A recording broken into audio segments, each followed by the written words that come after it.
और इसी बीच आपको जयपुर लिए चलते हैं, जहां प्रधानमंत्री नरेंद्र मोदी सभा को संबोधित कर रहे हैं। नियुक्तियां भी हो रही हैं।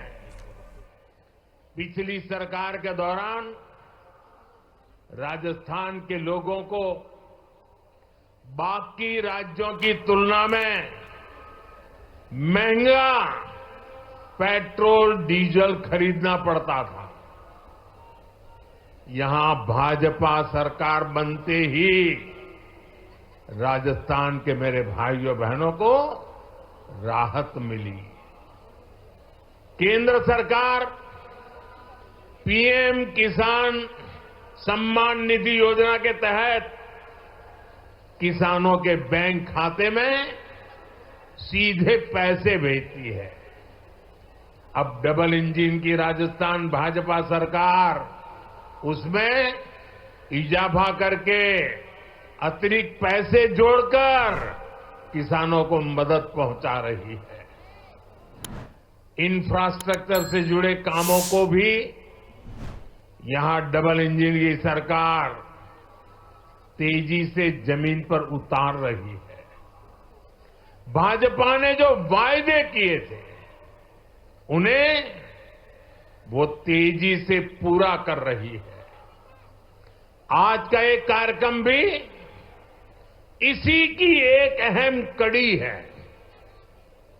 साथियों, राजस्थान के लोगों के आशीर्वाद से बीते 10 साल से केंद्र में बीजेपी की सरकार है। इन 10 सालों में हमने देश के लोगों को सुविधाएं देने, उनके जीवन से मुश्किलें कम करने पर बहुत जोर दिया है। आजादी के बाद के 5-6 दशकों में कांग्रेस ने जो काम किया उससे ज्यादा काम हमने 10 साल में करके दिखाया है। आप राजस्थान का ही उदाहरण लीजिए। पानी का महत्व राजस्थान से बेहतर भला कौन समझ सकता है। यहां कई क्षेत्रों में इतना भयंकर सूखा पड़ता है, वहीं दूसरी तरफ कुछ क्षेत्रों में हमारी नदियों का पानी बिना उपयोग के ऐसे ही समंदर में बहता चला जा रहा है। और इसलिए ही जब अटल बिहारी वाजपेयी जी की सरकार थी तो अटल जी ने नदियों को जोड़ने का विजन रखा था। उन्होंने इसके लिए एक विशेष कमेटी भी बनाई। मकसद यही था कि जिन नदियों में जरूरत से ज्यादा पानी है, समुद्र में बह रहा है, उसको सूखाग्रस्त क्षेत्रों तक पहुंचाया जा सके। इससे बाढ़ की समस्या और दूसरी तरफ सूखे की समस्या दोनों का समाधान संभव था। सुप्रीम कोर्ट ने भी इसके समर्थन में कई बार अपनी बातें बताई हैं, लेकिन कांग्रेस कभी आपके जीवन से पानी की मुश्किलें कम नहीं करना चाहती। हमारी नदियों का पानी बहकर सीमा पार चला जाता था, लेकिन हमारे किसानों को इसका लाभ नहीं मिलता था। कांग्रेस समाधान के बजाय राज्यों के बीच जल विवाद को ही बढ़ावा देती रही। राजस्थान ने तो इस कुनीति के कारण बहुत कुछ भुगता है। यहां की माताओं बहनों ने भुगता है, यहां के किसानों ने भुगता है। मुझे याद है, मैं जब गुजरात में मुख्यमंत्री के रूप में सेवा करता था, तब वहां सरदार सरोवर डैम पूरा हुआ, मां नर्मदा का पानी गुजरात के अलग अलग हिस्सों तक पहुंचाने का बड़ा अभियान चलाया, कच्छ में सीमा तक पानी ले गए। लेकिन तब उसे रोकने के लिए भी कांग्रेस द्वारा और कुछ एनजीओ के द्वारा तरह तरह के हथकंडे अपनाए गए। लेकिन हम पानी का महत्व समझते थे, और मेरे लिए तो मैं कहता हूं, पानी पारस है।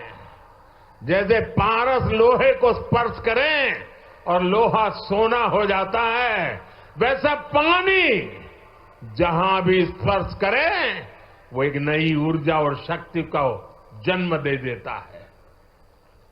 साथियों, पानी पहुंचाने के लिए इस लक्ष्य पर मैं लगातार काम करता रहा, विरोधों को झेलता रहा, आलोचनाएं सहता रहा, लेकिन पानी के महात्म्य को समझता था। नर्मदा के पानी का लाभ सिर्फ गुजरात को भी मिले इतना नहीं, नर्मदा जी का पानी राजस्थान को भी इसका फायदा हो, और कभी कोई तनाव नहीं, कोई रुकावट नहीं, कोई मेमोरेंडम नहीं, आंदोलन नहीं।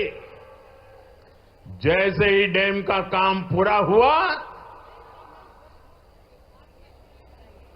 और गुजरात को हो जाए उसके बाद राजस्थान को देंगे, वो भी नहीं, एक साथ गुजरात में भी पानी पहुंचाना, उसी समय राजस्थान को भी पानी पहुंचाना, ये काम हमने शुरू किया। और मुझे याद है, जिस समय नर्मदा जी का पानी राजस्थान में पहुंचा, राजस्थान के जीवन में एक उमंग और उत्साह था। और उसके कुछ दिन बाद अचानक मैं मुख्यमंत्री के कार्यालय में मैसेज आया कि भैरों जी शेखावत और जसवंत सिंह जी वो गुजरात आए हैं और मुख्यमंत्री जी को मिलना चाहते हैं। अब मुझे पता नहीं था वो आए हैं, किस काम के लिए आए हैं, लेकिन वो मेरे दफ्तर आए। मैंने पूछा कैसे आना हुआ, क्यों? नहीं, बोले कोई काम नहीं था, आपको मिलने आए हैं। मेरे वरिष्ठ नेता थे दोनों। भैरों जी की तो उंगली पकड़ करके हम कई लोग बड़े हुए हैं, और वो आकर के मेरे सामने बैठे नहीं, वो मेरा सम्मान करना चाहते थे। मैं भी थोड़ा भौचक्का था, लेकिन उन्होंने मेरा तो मान सम्मान तो किया, पर वो दोनों इतने भावुक थे, उनकी आंखें नम हो गई थी। और उन्होंने कहा, मोदी जी, आपको पता है पानी देने का मतलब क्या होता है? आप इतनी सहज सरलता से गुजरात नर्मदा का पानी राजस्थान को दे दें, ये बोले मेरे मन को छू गया। और इसीलिए करोड़ों राजस्थान वासियों की भावना को प्रकट करने के लिए आज मैं आपके दफ्तर तक चला आया हूं। साथियों, पानी में कितना सामर्थ्य होता है, इसका एक अनुभव था। और मुझे खुशी है कि माता नर्मदा आज जालोर, बाड़मेर, चूरू, झुंझुनू, जोधपुर, नागौर, हनुमानगढ़, ऐसे कितने ही जिलों को नर्मदा का पानी मिल रहा है। साथियों, हमारे यहां कहा जाता था कि नर्मदा जी में स्नान करें नर्मदा जी की परिक्रमा करे तो अनेक पीढ़ी का पाप धुल करके पुण्य प्राप्त होता है। लेकिन विज्ञान का कमाल देखिए, कभी हम माता नर्मदा की परिक्रमा करने जाते थे, आज स्वयं माता नर्मदा परिक्रमा करने के लिए निकली हैं और हनुमानगढ़ तक चली जाती है। साथियों, पूर्वी राजस्थान नहर परियोजना ERCP को कांग्रेस ने कितना लटकाया, ये भी कांग्रेस की नीयत का प्रत्यक्ष प्रमाण है। ये किसानों के नाम पर बातें बड़ी बड़ी करते हैं, लेकिन किसानों के लिए न खुद कुछ करते हैं और न ही दूसरों को करने देते हैं। भाजपा की नीति विवाद की नहीं, संवाद की है। हम विरोध में नहीं, सहयोग में विश्वास करते हैं। हम व्यवधान में नहीं, समाधान पर यकीन करते हैं। इसलिए हमारी सरकार ने पूर्वी राजस्थान नहर परियोजना को स्वीकृत भी किया और विस्तार भी किया है। जैसे ही MP और राजस्थान में भाजपा सरकार बनी तो पार्वती, काली सिंह, चंबल परियोजना, MPKC लिंक परियोजना पर समझौता हो गया। ये जो तस्वीर आप देख रहे थे ना, केंद्र के जल मंत्री और 2 राज्यों के मुख्यमंत्री, ये तस्वीर सामान्य नहीं है। आने वाले दशकों तक हिंदुस्तान के हर कोने में ये तस्वीर राजनेताओं को सवाल पूछेगी। हर राज्य को पूछा जाएगा कि मध्य प्रदेश, राजस्थान मिलकर पानी की समस्या को, नदी के पानी के समझौते को आगे बढ़ा सकते हैं। तुम ऐसी कौन सी राजनीति कर रहे हो कि पानी समंदर में बह रहा है, तब तुम एक कागज पर हस्ताक्षर नहीं कर पा रहे हो। ये तस्वीर पूरा देश आने वाले दशकों तक देखने वाला है। ये जो जलाभिषेक हो रहा था ना, ये दृश्य भी मैं सामान्य दृश्य नहीं देखता हूं। देश का भला करने के लिए सोचने वाले, विचार से काम करने वाले लोग, उनको जब सेवा करने का मौका मिलता है तो कोई मध्य प्रदेश का पानी लेके आता है, कोई राजस्थान का पानी लेके आता है।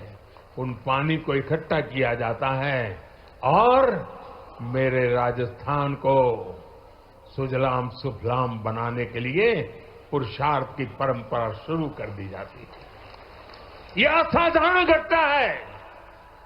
एक साल का उत्सव तो है ही, लेकिन आने वाली सदियों का उज्जवल भविष्य आज इस मंच से लिखा जा रहा है। इस परियोजना में चंबल और इसकी सहायक नदियां पार्वती, काली सिंह, कूलो, बनास, बाणगंगा, रुपरेल, गंभीरी और मेज जैसी नदियों का पानी आपस में जोड़ा जाएगा। साथियों, नदियों को जोड़ने की ताकत क्या होती है, वो मैं गुजरात में करके आया हूं। नर्मदा का पानी गुजरात की अलग अलग नदियों से जोड़ा गया। आप कभी अहमदाबाद जाते हैं तो साबरमती नदी देखते हैं। आज से 20 साल पहले किसी बच्चे को अगर कहा जाए कि तुम साबरमती के ऊपर निबंध लिखो, तो वो लिखता कि साबरमती में सर्कस के तंबू लगते हैं, बहुत अच्छे सर्कस के शो होते हैं। साबरमती में क्रिकेट खेलने का मजा आता है। साबरमती में बहुत अच्छी मिट्टी धूल होती रहती, क्योंकि साबरमती में पानी देखा नहीं था। आज नर्मदा का पानी से साबरमती जिंदा हो गई और अहमदाबाद में रिवर फ्रंट आप देख रहे हैं। ये नदियों को जोड़ने से ताकत है और मैं राजस्थान का वैसा ही सुंदर दृश्य मेरी आंखों में कल्पना कर सकता हूं। साथियों, मैं वो दिन देख रहा हूं जब राजस्थान में पानी की कमी नहीं होगी। राजस्थान में विकास के लिए पर्याप्त पानी होगा। पार्वती, काली सिंह, चंबल परियोजना, इससे राजस्थान के 21 जिलों में सिंचाई का पानी भी मिलेगा और पेयजल भी पहुंचेगा। इससे राजस्थान और मध्य प्रदेश दोनों के विकास में तेजी आएगी। साथियों, आज ही इसरदा लिंक परियोजना का भी शिलान्यास हुआ है। ताजेवाला से शेखावटी के लिए पानी लाने पर भी आज समझौता हुआ है। इस पानी से, इस समझौते से भी हरियाणा और राजस्थान दोनों राज्यों को फायदा होगा। मुझे विश्वास है कि राजस्थान में भी जल्द से जल्द 100% घरों तक नल से जल पहुंचेगा। साथियों, हमारे सीआर पाटिल जी के नेतृत्व में एक बहुत बड़ा अभियान चल रहा है। अभी ज्यादा उसकी मीडिया में और बाहर चर्चा कम है, लेकिन मैं उसकी ताकत भली भांति समझता हूं। जन भागीदारी से एक अभियान चलाया गया है। रेन वाटर हार्वेस्टिंग के लिए रिचार्जिंग वेल बनाए जा रहे हैं। शायद आपको भी पता नहीं होगा, लेकिन मुझे बताया गया कि जन भागीदारी से राजस्थान में आज डेली 200 रेन हार्वेस्टिंग स्ट्रक्चर तैयार हो रहे हैं। भारत के जिन राज्यों में पानी की किल्लत है, उन राज्यों में पिछले कुछ महीनों में अब तक करीब करीब 3 लाख रेन हार्वेस्टिंग स्ट्रक्चर बन चुके हैं। मैं पक्का मानता हूं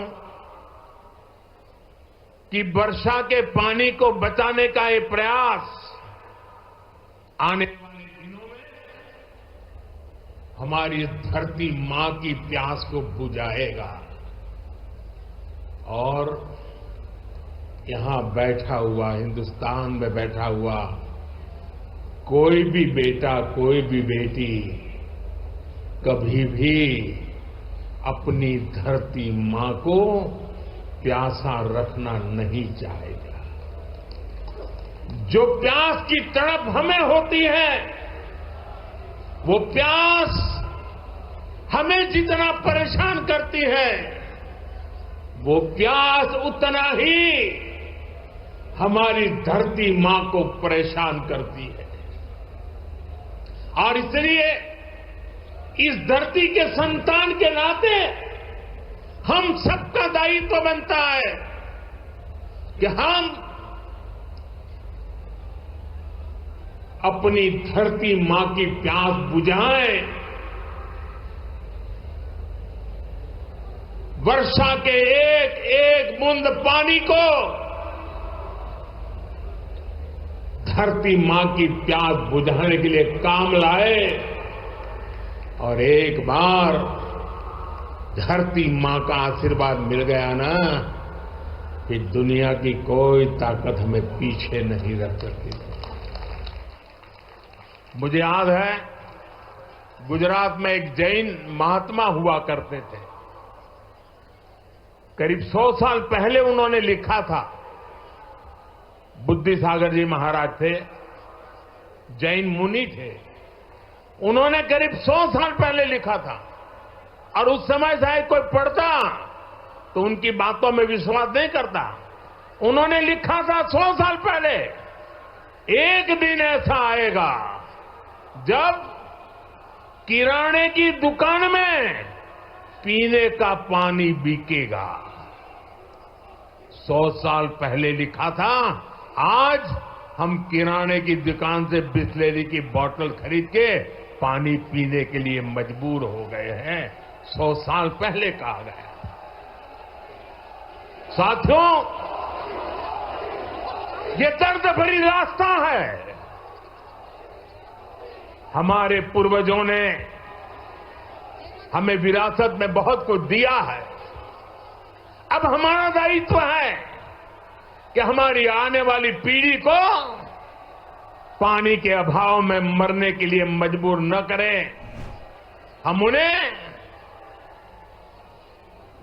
सुजलाम सुफलाम हमारी ये धरती माता हमारी आने वाली पीढ़ियों को सुपुर्द करे।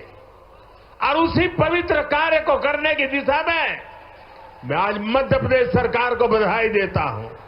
मैं मध्य प्रदेश की जनता को बधाई देता हूं। मैं राजस्थान की सरकार और राजस्थान की जनता को बधाई देता हूं। अब हमारा काम है कि बिना रुकावट इस काम को हम आगे बढ़ाएं। जहां जरूरत पड़े, जिस इलाके से ये योजना बनती है, लोग सामने से आकर के समर्थन करें, तब समय से पहले योजनाएं पूरी हो सकती है और इस पूरे राजस्थान का भाग्य बदल सकता है। साथियों, 21वीं सदी के भारत के लिए नारी का सशक्त होना बहुत जरूरी है। भाई, वो कैमरा का शौक इतना है कि उनका उत्साह बढ़ गया है। जरा वो कैमरा वाले को जरा दूसरी तरफ ले जाइए, वो थक जाएंगे।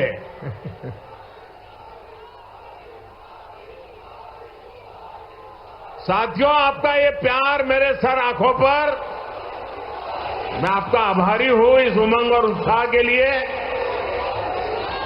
साथियों, नारी शक्ति का सामर्थ्य क्या है, ये हमने विमेन सेल्फ हेल्प ग्रुप, स्वयं सहायता समूह के आंदोलन में देखा है। बीते दशक में देश की 10 करोड़ बहनें सेल्फ हेल्प ग्रुप से जुड़ी है। इनमें राजस्थान की भी लाखों बहनें शामिल हैं। इन समूहों से जुड़ी बहनों के उनको मजबूत बनाने के लिए भाजपा सरकार ने दिन रात मेहनत की है। हमारी सरकार ने इन समूहों को पहले बैंकों से जोड़ा, फिर बैंकों से मिलने वाली मदद को 10 लाख से बढ़ाकर 20 लाख किया। हमने उन्हें मदद के तौर पर करीब 8 लाख करोड़ रुपए दिए हैं। हमने ऐसी ही खबरों के लिए हमें लाइक करें, शेयर करें, फॉलो करें और YouTube पर सब्सक्राइब करें और बेल आइकन दबाना ना भूलें। साथ ही ताजा अपडेट्स के लिए हमारी वेबसाइट swadesh live.com पर जरूर जाएं।